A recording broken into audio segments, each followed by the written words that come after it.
ನಾವು ಅವಾಗ ಹೇಳಿವಿ, ಅವಾಗ ನೀವೇನು ಇದ್ರೆ ಇಲ್ಲ ರೆಕಾರ್ಡ್ ತೆಗೆದು ನೋಡ್ರಿ.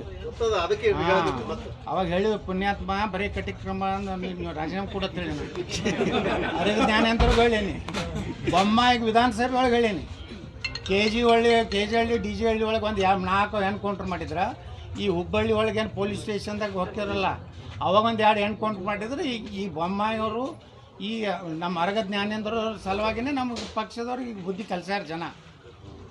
ಏನು ವ್ಯತ್ಯಾಸವಾಗಿಲ್ಲ ಅಂತ ಆಯ್ತು ಅದನ್ನ ಹೇಳೇನಿ. ಮತ್ತೆ ಯಾಕೆ ನೀವು ಅದನ್ನ ಹೊಳ್ಳಿಕೆ ಕೇಳ್ಬೇಕು?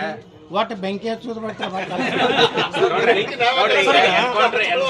ಬಹಳಷ್ಟು ನಿನ್ನೆ ಹೋಮ್ ಮಿನಿಸ್ಟ್ರಿ ನಂತರ ಅದ್ರ ತಕ್ಕಂತ ಒಂದು ಕಾನೂನು ತಂದ್ರೆ ಅದ್ರ ಬಗ್ಗೆ ವಿಚಾರ ಮಾಡಕ್ಕಾಗುತ್ತೆ, ಹಾಗೆ ಎನ್ಕೌಂಟರ್ ಮಾಡೋದಂತಂದ್ರೆ ಮಾಡಕ್ಕಾಗಲ್ಲ ಅನ್ನುವಂತ ಮಾತನ್ನ ಉತ್ತರ ಪ್ರದೇಶನಾಗ ನಮ್ಮ ದೇಶದ ಪೊಲೀಸ್ ಆ್ಯಕ್ಟ್ ಏನದ ಇಡೀ ಇಂಡಿಯಾದಾಗ ಒಂದೇ ಅದಾವ್ರಿ. ಕರ್ನಾಟಕದಾಗ ಬೇರೆ, ಉತ್ತರ ಪ್ರದೇಶನಾಗ ಬೇರೆ ಇಲ್ಲ. ಎಲ್ಲ ಪೊಲೀಸ್ ಕಾನೂನುಗಳು 1956 ಏನದ ಅಮೆಂಡ್ಮೆಂಟ್ ಆಗಿದ್ದು ಅವೇ ಅದಾವೆ. ಸ್ವಲ್ಪ ಆಯಾ ಕಾಲಕ್ಕೆ ಲೋಕಸಭೆಯಲ್ಲಿ ಸ್ವಲ್ಪ ಅಮೆಂಡ್ಮೆಂಟ್ ಆಗಿದ್ದು ಬಿಟ್ರೆ ಮೂಲ ಏನಿದೆ ಪೊಲೀಸ್ ಆ್ಯಕ್ಟ್ ಅದೇ ಇದೆ. ನೀವು ಅದನ್ನೇ ಉಪಯೋಗ ಮಾಡ್ಕೊಂಡೆ ನೀವು ಅಲ್ಲಿ ಆಕ್ಷನ್ ಮಾಡ್ಲಕತ್ತಾರಿಲ್ಲ. ಆಂಧ್ರ ಪ್ರದೇಶದಾಗ ಒಬ್ಬ ರೇಪಿಸ್ಟ್ ಎನ್ಕೌಂಟರ್ ಮಾಡ್ತಾರೆ ಸರ್, ಇವತ್ತು ಪೊಲೀಸ್ ಜೈಲಿನಲ್ಲಿದೆ. ಇದಕ್ಕೆ ಹೇಳ್ತೀರಿ ಯಾವ ಸಚಿವರು ಹೋಗ್ತಾ ಇಲ್ಲ, ಯಾವ ಸಾರ್ವಜನಿಕರು ಹೆಲ್ಪ್ ಮಾಡ್ತಾ ಇಲ್ಲ. ನಿಜ ಇದು ನಮ್ಮ ಇದೇ ಹುಬ್ಬಳ್ಳಿಯವರೇ ಅದಾರ. ಎನ್ಕೌಂಟರ್ ಒತ್ತಡ ನೀಡ್ತೀರಿ, ಎನ್ಕೌಂಟರ್ ಒತ್ತಡ ನೀಡ್ತೀರಿ, ಎನ್ಕೌಂಟರ್ ಆದ್ರೆ ಒಂದು ಪರಿಸ್ಥಿತಿ ಯಾರು ಕಾನೂನಾತ್ಮಕವಾಗಿ ಎನ್ಕೌಂಟ್ರ ಉತ್ತರ ಪ್ರದೇಶನಾಗ ಹೆಂಗೆ ಮಾಡ್ಲಕತ್ತಾರ, ಅಲ್ಲಿ ಯಾಕೆ ಸಿಗಲ್ಲಾಗ್ಯಾರ ಅಧಿಕಾರಿಗಳು? 498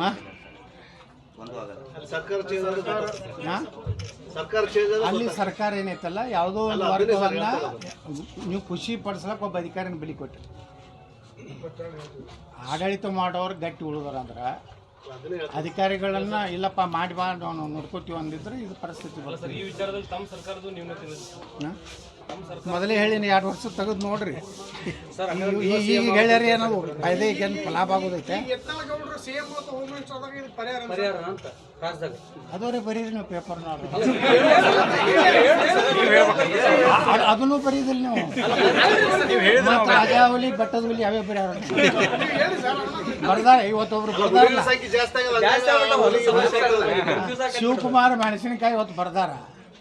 ಯತ್ನಾಳ್ ಹೊಟ್ಟೆ ಪ್ರವಾಸ ಮಾಡಿಲ್ಲ, ಬರೇ ರಾಜಾವಲಿ ಬೆಟ್ಟದ ಹುಲಿ ಓಡಾಡೋದು ಬರ್ತಾರೆ. ನೀವರೇನು ಪತ್ರಕರ್ತ ಆಗಿರೋದಿರಿ, ನೀವು ಬರೀಬೇಕು. ಯತ್ನಾಳ್ ಅಂತವ್ರು ನಾವು ಮಾಡಿದೆ ಬಿಜೆಪಿ ನಿಲ್ಸಲಾಗೈತೆ ಒಂಬರವರೆ ಬರೆದ್ರೆ ದೂರ ಸರ್ದಿದ್ರೆ ನಾವಾರ ಏನ್ ಮಾಡಕ್ಕಾಗತ್ತೆ? ಯಾವ್ದು ನೀವು ಬರೀ ಅಪ್ಪ ಮಕ್ಕಳ ವಿರುದ್ಧ ಕೆಂಡ ಕಾರ್ತಾ ಇದ್ರಿ. ನೀವು ಚಾನಲ್ದವ್ರು ಏನಾಗಿರ ಅಂದ್ರೆ ಬರೀ ಅಪ್ಪ ರಾಜಾವಲಿ ಬೆಟ್ಟದ ಹುಲಿ, ರಾಜಾವಲಿ 2 ಹುಲಿಗಳು. ಬಿಜಾಪುರ ಹುಲಿ ಯಾಕೆ ಸ್ಪಷ್ಟತೆ ಕೊಡ್ತಾ ಇಲ್ಲ? ಸ್ಪಷ್ಟತೆ ಕೊಟ್ಟರೆ ನಾವು ಬಿಜಾಪುರ ಹುಲಿ ಎದ್ರ ಸ್ಪಷ್ಟ ಐತಿ? ನಾನೇ ಈಗ ನಮ್ಮ ನೆಹರು ಮೈದಾನದಾಗ ಹೇಳಿನಲ್ರಿ, ಮತ್ತೇನ ಏನು ಹೇಳ್ಬೇಕು? ನೀವು ಎಲ್ಲ ಹಳಿದು ರಿಪೀಟ್ ನಾನು ಎಲ್ಲ ಹಿಂದಿನ ವಿಶ್ವಾಸ ಜಾಸ್ತಿ ಆಗುತ್ತೆ. ಒಂದು ಮಾತು ಹೇಳ್ತೀನಿ, ಎಂದು ನಾವು ಹೇಳಿದ್ದು ನಾವು ಹಳಿ ತಗೊಂಡಿಲ್ಲ. ನಾ ಹಾಗೆ ಹೇಳಿಲ್ಲ, ಮಾಧ್ಯಮದವ್ರು ತುರ್ಚಿ ಬರ್ದಾರ ತೊಂದರೆ ಅದೋದು ಇದ್ರು ಹೇಳ್ರಿ, ನಿಮ್ಗೆ 1 ಲಕ್ಷ ರೂಪಾಯಿ ಬಹುಮಾನ ಕೊಡ್ತಾರೆ. ನಾ ಹಂಗೆ ನಾನು ನೋಡ್ರಿ, ನಾ ಆಗ್ಬೇಕಂತ ಹೇಳೋದಿಲ್ಲ. ಕಾನೂನು ಸುವ್ಯವಸ್ಥೆ ಸರಿ ಮಾಡಬೇಕು. ನೀವು ಜಾತಿ ಮೇಲೆ ಕೋದ್ರ ಮೇಲೆ ಇದನ್ನು ಮಾಡ್ಕೊತ ಹೋದ್ರೆ ಮತ್ತು ನೋಡ್ರಿ ಹಿಂದುಳಿದ ವರ್ಗದವ್ರಿಗೆ ಇವತ್ತು ಒಂದು